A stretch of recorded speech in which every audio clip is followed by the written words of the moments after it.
So guys, প্রথমে video দেখো, তারপর টিকটক করা ফানি কমেন্টস করে পড়বো।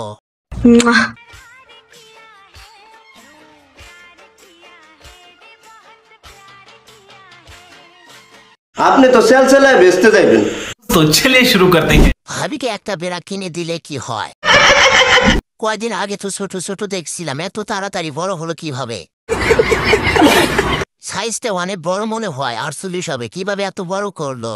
ও সেই সাপ। যাক, অবশেষে সাইজগুলো অনেক বড় হয়েছে। ঠিক বলেছো। এখানে অনেক মিস্ত্রি ছোঁয়া আছে। তোমার লাউগুলো অনেক সুন্দর।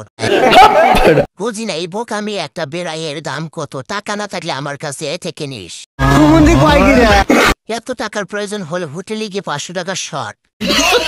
সব থেকে আমার দুধগুলো বেশি পছন্দ হয়েছে। এই দুটো দেখানোর জন্য কি ঢং রে ভাই! পম পম ঝুলে গেছে। সঠিক বলে কথা একদম কবি নেই।